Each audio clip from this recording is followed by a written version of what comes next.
વાત છે રાજકોટના મવડી વિસ્તારની. વાત છે એક એવા બિલ્ડરની કે જેણે રાજકોટના હાર્દસમાં 150 ફૂટ રિંગ રોડ પર ટ્વિન સ્ટાર બિલ્ડિંગ બનાવ્યું, ત્યારબાદ સત્વ સ્ક્વેર પણ બનાવ્યું અને હવે તે મવડી વિસ્તારમાં રહેણાંક ઉપરાંત કમર્શિયલ હાઈ-રાઇઝ ઇમારતનું નિર્માણ કરી ચૂક્યા છે. 12 માળના 2 બિલ્ડિંગ ઊભા કરી ચૂક્યા છે. પણ આ બિલ્ડરે ધજા આકારના પ્લોટમાં સત્વ પ્રાઇમ નામે જે બાંધકામ કર્યું છે તેમાં નિયમોની ધજ્જિયા ઉડાવી દીધી હોવાની લોકમુખે ચર્ચા છે. નિયમોની ધજ્જિયા કેવી રીતે ઉડાવી? તો આટલા મોટા બિલ્ડિંગો ખડકી દેવાયા, પણ તેનો પ્લાન હજુ પાસ થયો નથી. ન તો કમ્પ્લીશન રિપોર્ટ આવ્યો છે. જે સસ્પેન્ડેડ આર્કિટેક્ટ આ પ્રોજેક્ટમાં પોતાની કળા દેખાડી રહ્યા છે. આ પ્રોજેક્ટમાં રોકાયેલા જૂનાગઢના આર્કિટેક્ટને જ્યારે પૂછવામાં આવ્યું તો કહે છે કે ભાઈ, મને ફોન ના કરવો, બધું બિલ્ડરને પૂછો. તેવું કહી તેઓ હાથ અદ્ધર કરી રહ્યા છે. તેથી શંકા વધુ ઘેરી બનતી જાય છે.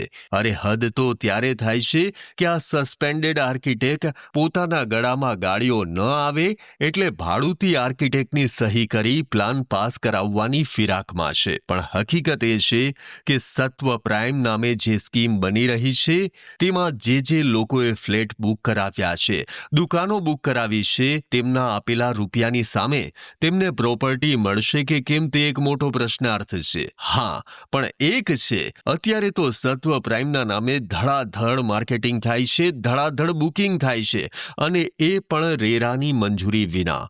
માર્કેટિંગ માટે રેરાની મંજૂરી હોવી જોઈએ, પણ અહીં તો રેરાના કાયદાને પણ કચડી નાખવામાં આવ્યો છે. હજુ તો હદ ત્યાં થાય છે કે જે કિંમતે પ્રોપર્ટી વેચવામાં આવી રહી છે તેનાથી ઓછી કિંમતના દસ્તાવેજ બનાવી બાકીના રૂપિયા ટેબલની નીચેથી લઈ કાળા નાણાંનો ખેલ ચાલી રહ્યો હોવાની પણ ચર્ચા છે. હવે આટલો ખેલ ચાલી રહ્યો છે. સામાન્ય મધ્યમ વર્ગની મૂડીને લઈ કોઈ પણ જાતની પરવાનગી લીધા વિના ખડકી દેવાયેલી આ મોટી ઇમારતોના ભવિષ્યનું શું? આ સવાલ ચોક્કસપણે ઉઠી રહ્યો છે. હવે અહીં સવાલ એવો પણ ઊભો થયો છે કે નાના કે ગરીબ લોકો જ્યારે 2 ઈંટ પણ મૂકે ને તો કોલર ઊંચા કરીને પહોંચી જતા સરકારી બાબુઓ કેમ આટલી મોટી ઇમારતો સામે નાના સાબિત થઈ રહ્યા છે? લોકો સવાલ કરી રહ્યા છે કે શું સરકારી બાબુઓને પણ આ મલાઈદાર સ્કીમમાં ફ્લેટની લોલીપોપ અપાઈ છે?